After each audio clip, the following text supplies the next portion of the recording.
Welcome to the Swim Swam podcast. I'm today's host, Coleman Hodges. Joining us today, he's a swim coach of over 15 years, and he is the author of A Constraints-Led Approach to Swim Coaching. Today, we are talking to Andrew Sheaff. Andrew, thanks for being here. How's it going? It's going well, Coleman. Thanks for having me.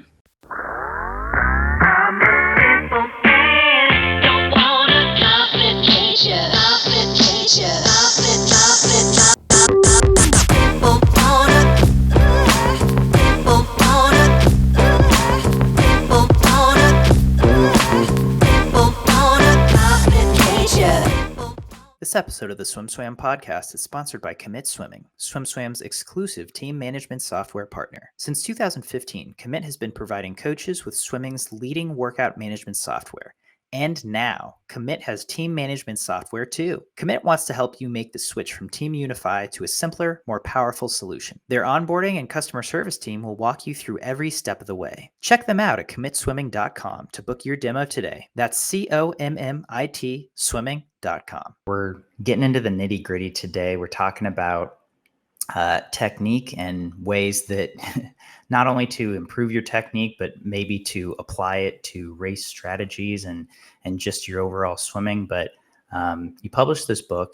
Once again, it's called A Constraints-Led Approach to Swim Coaching. If you want to check it out, you can go to coachandrewsheaff.com. That's Coach Andrew, SHEAFF.com. And you can find his book there. Just first off, Andrew, what led to you exploring the theories in this book and ultimately wanting to make and publish and author a book? Yeah, sure. So I think a lot of it stemmed from probably, a lot of the same frustrations that most coaches face. When you're dealing with a group of swimmers, even if it's 10 swimmers, and certainly if it's 30 or more swimmers, you recognize that skill development matters because it's pretty obvious that better swimmers swim faster. Yet at the same time, actually making that happen can be pretty difficult, and especially in large groups. If your primary way of helping someone learn is to have a more or less a one-on-one interaction, it just becomes pretty much impossible just to continue to have that, especially as the group size gets bigger. And so that was, pretty evident to me pretty early that, this is something that, I either have to solve or find a way around. And then, the second aspect of it too is, as much as skills are important, training is a huge part of swimming fast too. What happens though is as soon as swimmers, get tired, as soon as they start to work hard, they're thinking about, anything but how they're swimming. And so, it's easy to be like, well, Johnny, think about your stroke, but that kind of goes out the window when Johnny also has to go 59 on these hundreds, or else he's going to get yelled at.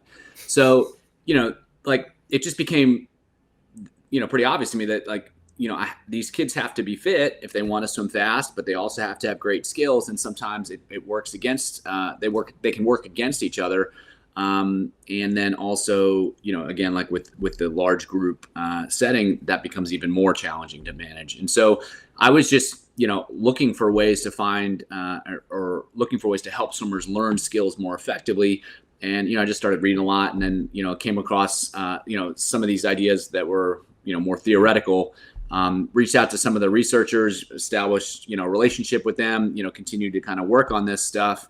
And then at some point they basically asked, if I wanted to write a book, and I said, sure, because, that doesn't happen too often. And, why not?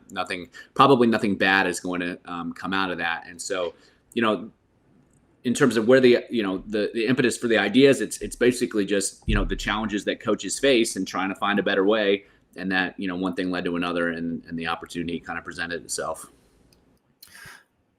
Can you tell me a little bit about the researchers you were talking to, what kind of research they were doing, and ultimately what the book kind of, what's its thesis, or what does it say? Sure. How do you overcome these issues? Yeah, sure. So they're mostly just interested in how people learn skills. And so across all sports, how does, something as simple as, how does a baby learn to walk, to, how does a soccer player, learn to find and identify the right pass when they're moving at, really high speeds and they have a fraction of a second to do it. And so the same concepts kind of apply to everything. And if we can understand some of the ideas how people learn, then we can, usually take advantage of that and try to create situations where they can learn more effectively.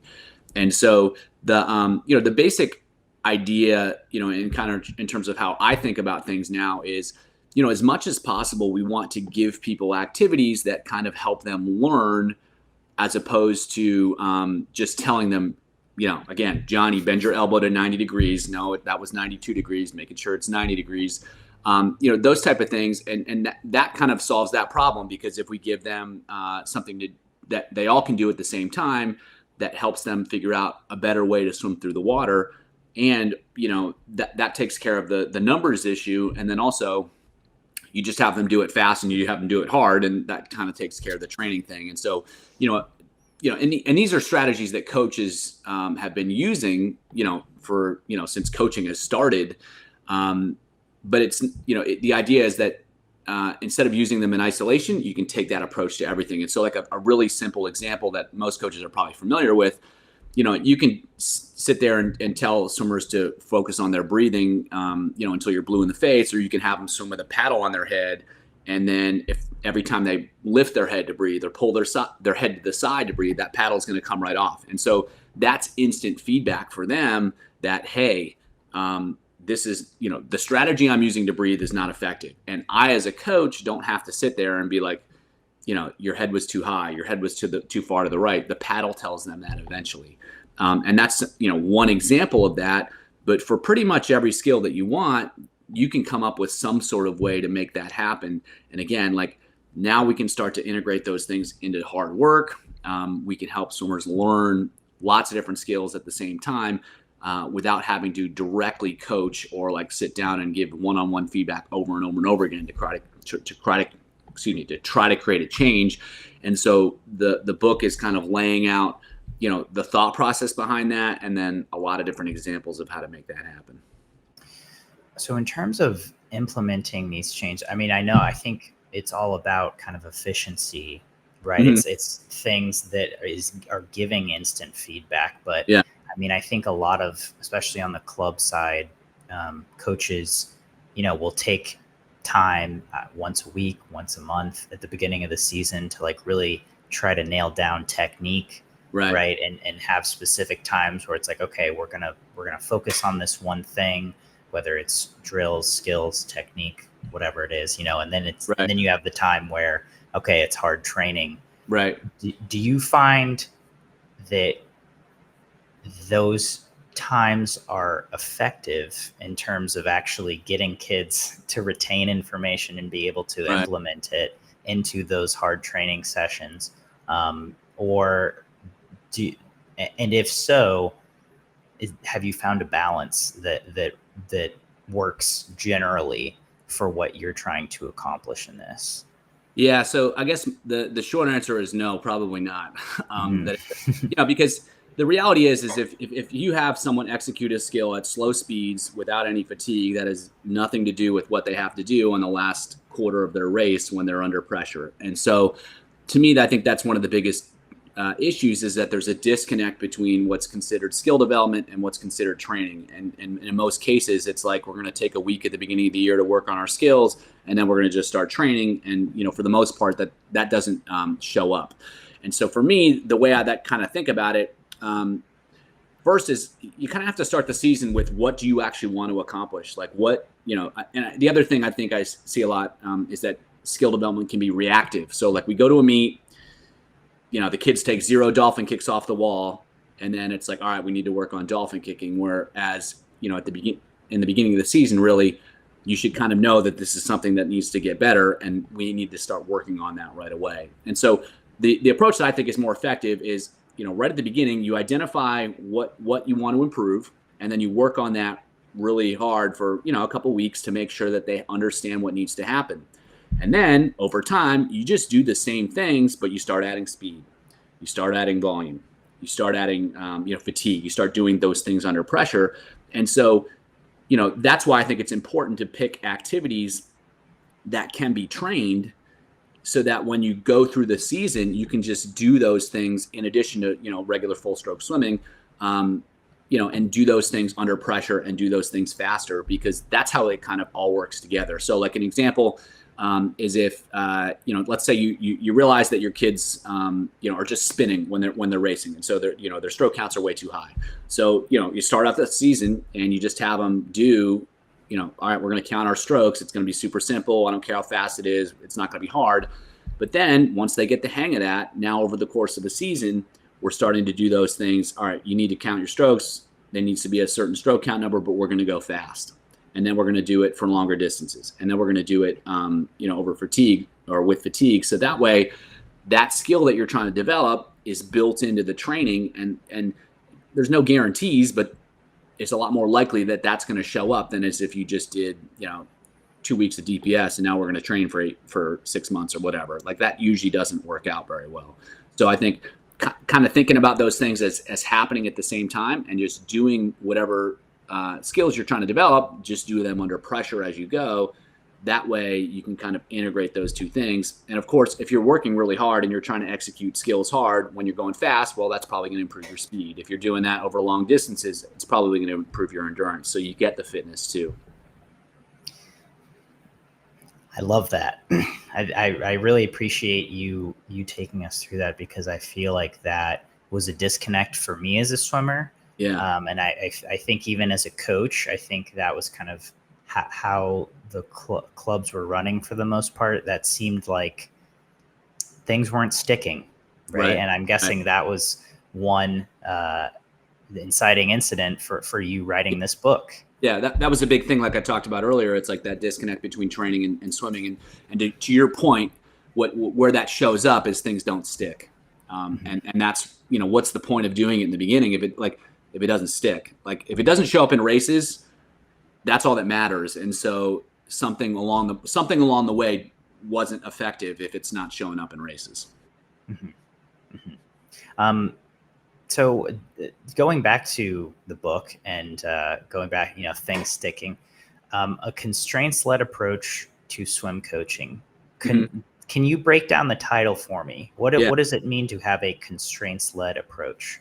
Sure. So the idea, and this is kind of one of the theories that I was talking about earlier that I was interested in, is that the idea is that people move for certain reasons. And so an example, if you give someone there's three kind of main constraints. There's a task constraint, an individual constraint, and an environmental constraint. We can kind of go through those. So like if we give them a task constraint, swimmers are going to swim a 50 differently than a 1500. And like, that's pretty obvious. Like they're going to, like, if you watch, Cameron McAvoy and you watch Bobby Fink, their strokes are very different when they're swimming those races, not because they're necessarily different swimmers, but because they're doing something different. And so what you ask someone to do is going to influence how they swim. It's pretty straightforward.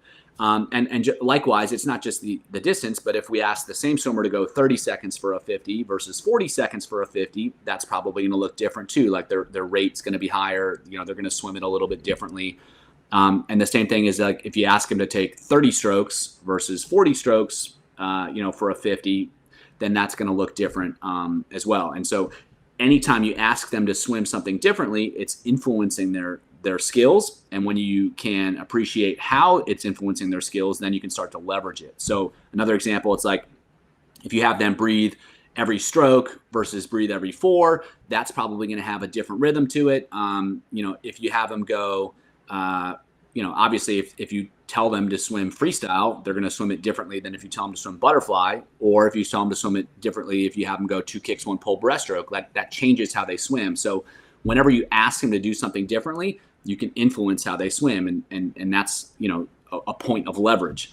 And then but it's not just the task; it's the individual. And so my favorite example is Janet Evans and Ian Thorpe. So I know Janet swam a while ago, so some people might not know how she swims, but she basically swam like with a windmill stroke, super high tempo, super fast stroke rate. And for those that weren't familiar with Ian Thorpe, he had like the longest stroke and the slowest stroke rate and the most gigantic kick that you've probably ever seen. But they swam the same event, and they both broke the world record and held that world record for a long time. They both won the gold medal, and so they swam very differently, but they swam the same event. And so the same swimmer, or so you can't ask the same swimmer to swim exactly the same way. And we got to kind of appreciate that. And, with a recent example, if you watch any of the breaststroke events, at the recent Olympics, you look at the final, these are the 8 best swimmers in the world. You'll see some very, very different breaststrokes. And it's not necessarily that, the person that won had a better breaststroke. It's that, they're just different. And so we have to appreciate the individual differences. And, that can make it tough too, because it's hard to know exactly how someone should swim. But we can also change who they are as individuals by giving them training aids. And so like, if you have them hold a tennis ball in their hand, you've kind of changed how they can interact with the water. And, in that particular example, they can't really use their hand anymore. Now they got to use their forearm. That can be pretty useful if you want to develop certain skills.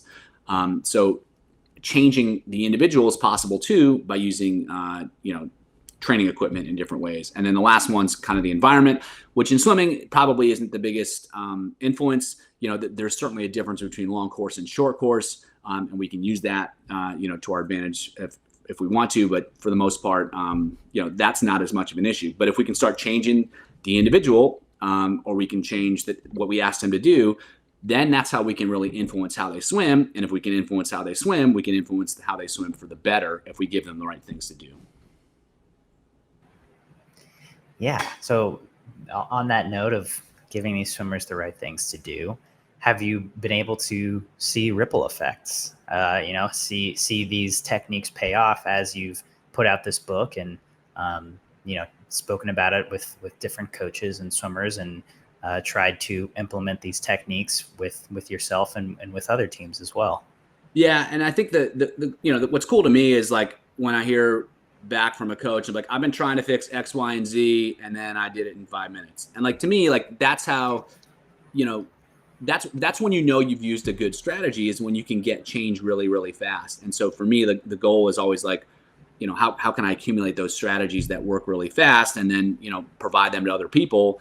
And, if they can also get the same impact, then that it's something that's, pretty effective. And so, that's a lot of times what I hear is just, X, Y, and Z, or X, Y, or Z was so much easier to fix. It happened a lot faster. It's a lot more consistent. I can make it happen in bigger groups. And like, those are the type of things that I think are, most common about what I hear about. And so, from that perspective, it's been pretty cool, because it's one thing if you can make something happen, but if someone else can, that, tends to validate some of the ideas. Yeah.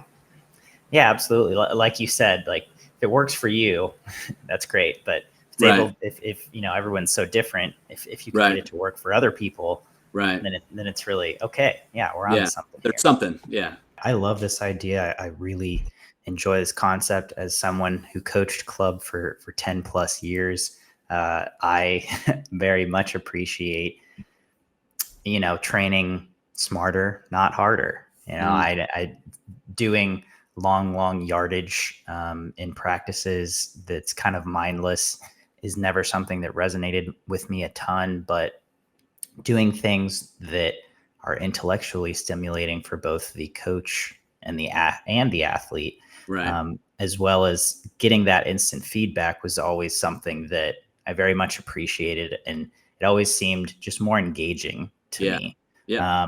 And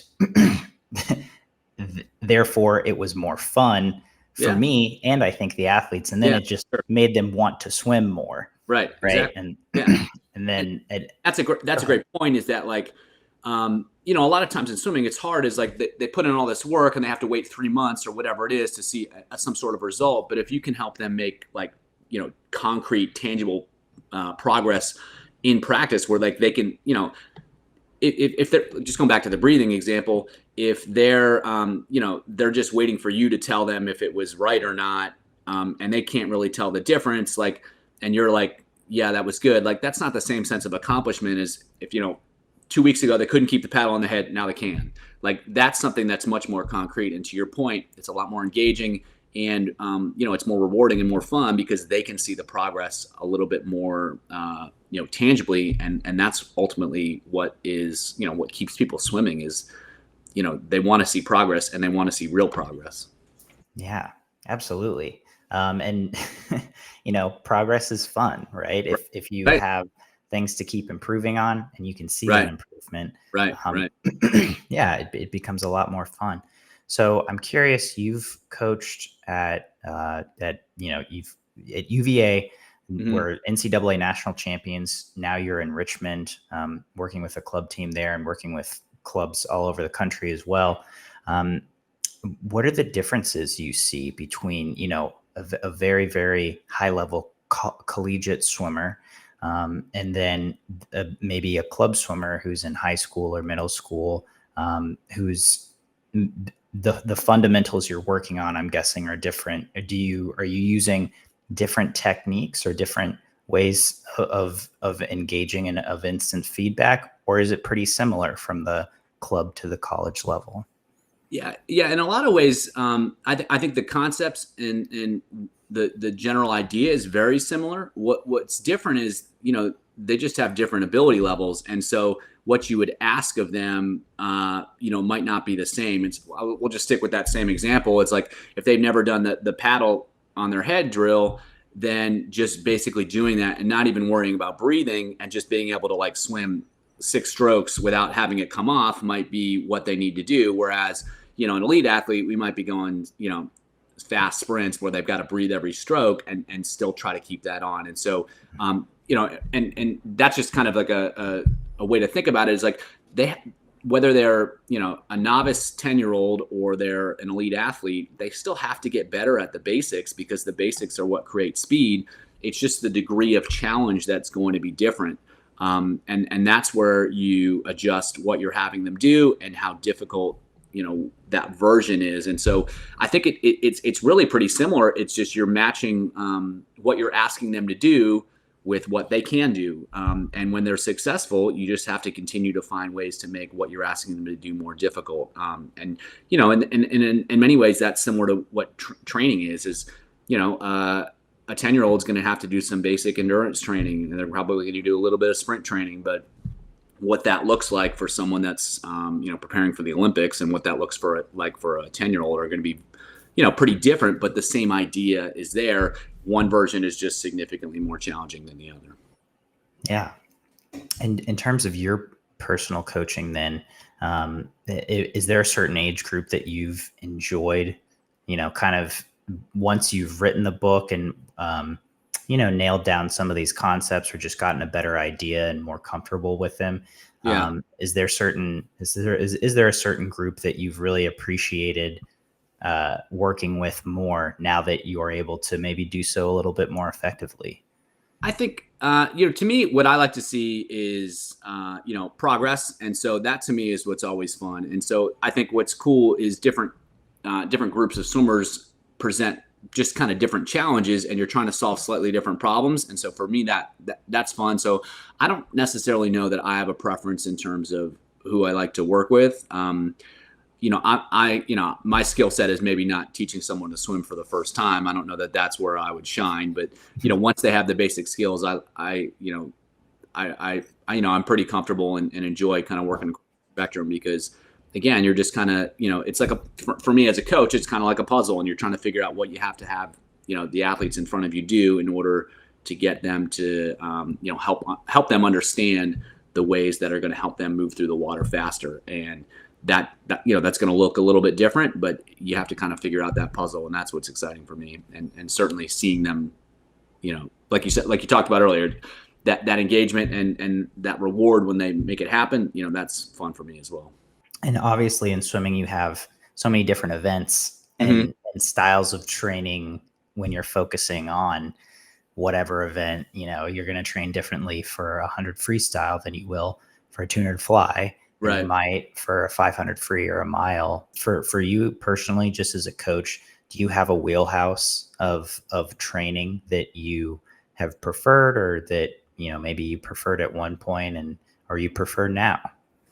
I think I like a little bit more I would say a little bit more on the shorter side, but again, like I think it's kind of fun to do a lot of different things because they all present slightly different challenges and you're thinking about things in different ways. But I would say that, I slightly prefer the shorter stuff, and in many ways it's easier. It can be slightly easier to implement some of these ideas. And I tend to like a lot of variation, a lot of variety. And so there's going to be a little bit less of that, when you're swimming for, the longer distances. And so from that perspective, I tend to enjoy shorter stuff a little bit more. And just as important, I like interacting with, swimmers during practice. And so it's a little bit more challenging to do that when they're doing really long sets.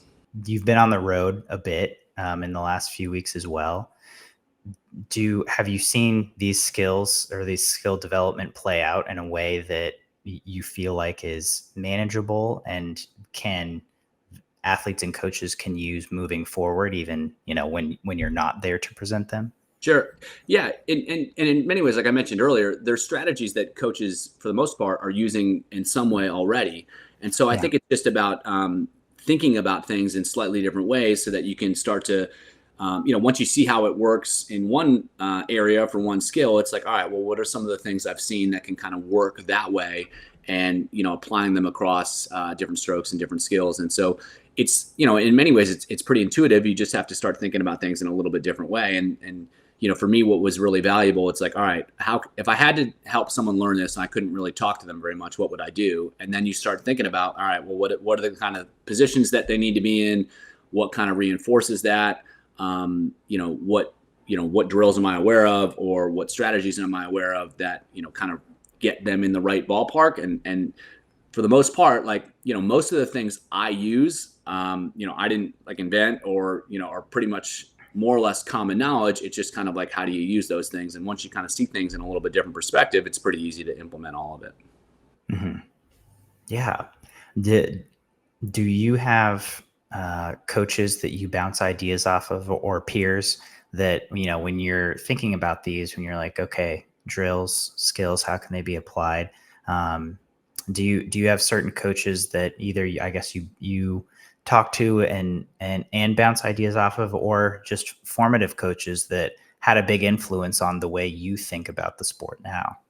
Yeah. And so what I've always tried to do is just, everybody has something to learn from. And usually, like, and that's just, what to me is like, if I pick up one little trick from somebody, that's super valuable. And so, I've always tried to read, every book that I could about swimming. And it's just like, sometimes it's really impactful in terms of, just thinking about things differently.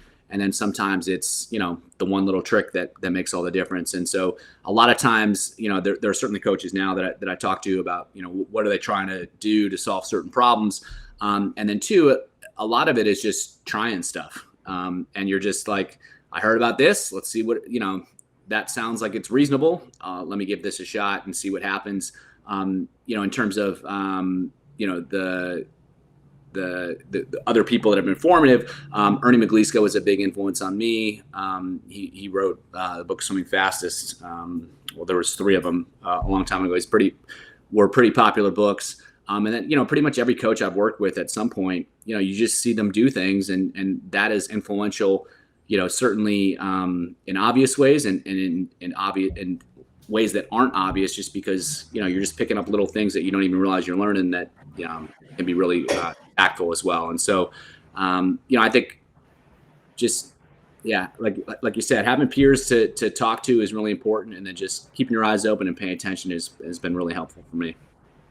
Yeah.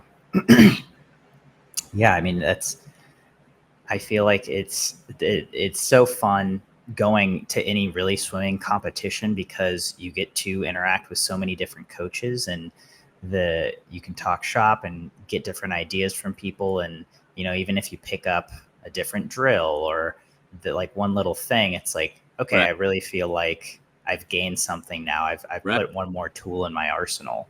Right. Yeah. And those things accumulate. And so after 10 years, if you've been really consistent with doing that, for every problem that you have, or, not problem, for every, skill or whatever you want to develop, if you've got 3 or 4 things that you can kind of go to, you're going to be pretty competent in solving problems, because, there's no trick that works for every swimmer, but if you have 3 or 4 of them, you're probably going to cover most swimmers. And so, like you said, you just kind of accumulate things over time. And if you're paying attention to what's effective and what's not, and, you keep using the stuff that's good, and you stop using the stuff that doesn't seem to work, that can be really powerful. And kind of for me, the more and more the lens that I work or think about things through with those, the different tricks and stuff. It's like, does this make my life easier? Just, do the kids learn faster? Do the kids learn better? And do the kids learn with less effort? And when the answer is yes, then, those are the things that stick. And the ones that, like, it kind of works, but it's kind of a pain, you got to have to coach it a lot. Like, those are the things that I tend to not use as much. Whereas the ones that, that just seems to work really well and really consistently, those are the ones you end up continuing to use. Well, Andrew, I appreciate you taking the time to sit down and talk about this. I think it's a really interesting theory, idea. I love this concept of a constraints-led approach. Once again, Andrew Sheaff, the book is A Constraints-Led Approach to Swim Coaching. You can check it out at coachandrewsheaff.com, Coach Andrew, SHEAFF.com. Andrew, is there anything else you would want people to know about this book or about this way of thinking before we sign off today? Not really. You can also get it at Amazon pretty easily. So that's usually the cheapest place to find it. So, and the fastest way to get it. So that would probably be my go-to. The other thing, I would just say that, there's always a better way. And so, not that my way is better or my way is certainly the answer, but I think what's really important is just trying to help swimmers to go faster and always trying to find ways to get better. And when we do that, we help kids go fast.